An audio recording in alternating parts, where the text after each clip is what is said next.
भगवान नाम की महिमा। एक बार की बात है, वैकुंठ लोक में भगवान विष्णु के पास देवर्षि नारद गए और भगवान से जिज्ञासा प्रकट की, हे भगवान, मैं भगवान नाम की महिमा जानना चाहता हूँ। भगवान ने कहा कि मेरे नाम की महिमा जानना चाहते हो तो मृत्यु लोक में जाओ और किसी कीड़े के सम्मुख जाकर मेरे दिव्य नाम का उच्चारण करो। नारद जी मृत्यु लोक में गए और देखा कि एक कीड़ा अपनी स्वाभाविक गति से रेंग रहा है। नारद जी ने उसके सम्मुख भगवान के दिव्य नाम का उच्चारण किया। कीड़ा उसी क्षण मर गया।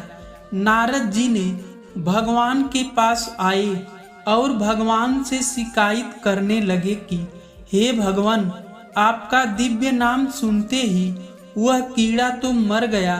भगवान मुस्कुराए और कहा, मृत्युलोक में पुनः जाओ, वहां पर फूल पर तितली बैठी होगी, उसे मेरे नाम सुनाओ।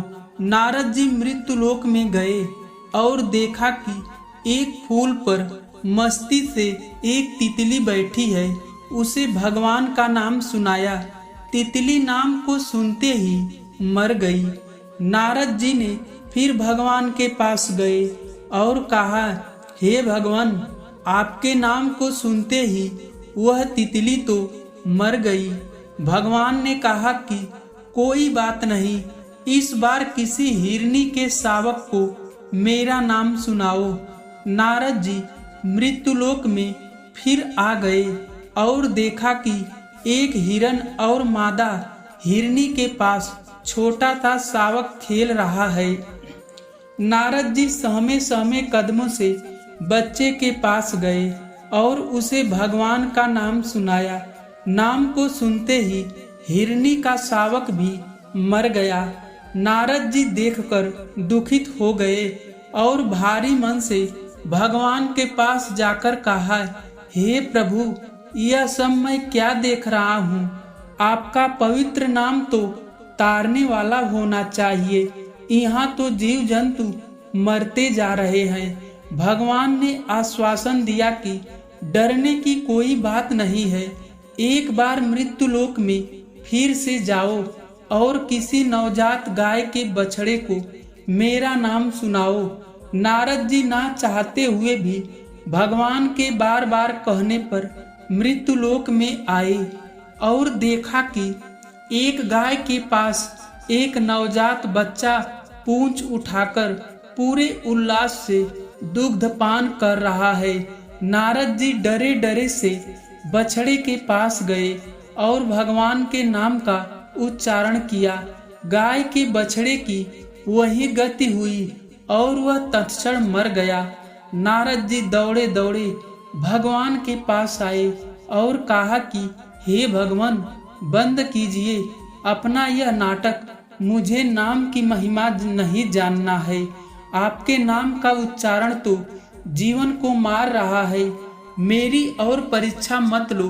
भगवान ने कहा, शांत हो जाओ ऋषिवर। एक बार मेरे कहने से मृत्युलोक में फिर जाओ और इस बार जंतुओं पर नहीं, मनुष्यों पर मेरे नाम का प्रभाव कहना। काशी नरेश के यहाँ एक पुत्र हुआ है, उसके कान में मेरा अलौकिक नाम सुनाओ। नारद जी बोले, भगवान, आप मुझे कहाँ भेज रहे हैं? मैं बदनाम हो जाऊंगा, मुझे लोग हत्यारा कहेंगे। भगवान के आदेश से उनके बार बार विश्वास दिलाने पर नारद जी काशी नरेश के यहाँ गए। वहाँ शिशु जन्म की उपलक्ष्य में उत्सव मनाया जा रहा था। राजा को जब पता चला कि वैकुंठ से देवर्षि नारद आए हैं तो उन्होंने उनका खूब सत्कार किया और कहा कि आप नवजात शिशु को आशीर्वाद दीजिए। नारद जी के पैर आगे नहीं बढ़ रहे थे। भय से व्याकुल शिशु के सामने गए और उनके कान में दिव्य भगवान का नाम उच्चारण किया। नारद जी ने जैसे ही नाम को सुनाया, शिशु ने बोलकर नारद जी को प्रणाम किया नारद जी अत्यंत आश्चर्यचकित एवं गदगद होकर बोले, तुम कौन सी शक्ति से बोल रहे हो? उसने कहा, हे देवर्षि, क्या आपने प्रभु के दिव्य नाम की महिमा एवं शक्ति नहीं पहचानी है? मैं वही एक कीड़ा, तितली, हिरन, शावक, गाय का बछड़ा, प्रभु नाम से मैं सहज ही प्राण त्यागता रहा तथा आज मनुष्य की योनि में जन्म पाया हूँ। नारद जी के सब संशय दूर हो गए और उन्हें नाम की अलौकिक शक्ति का ज्ञान भी हो गया। धन्यवाद दोस्तों यह कहानी आपको कैसी लगी हमें लाइक और कमेंट करके जरूर बताना। धन्यवाद।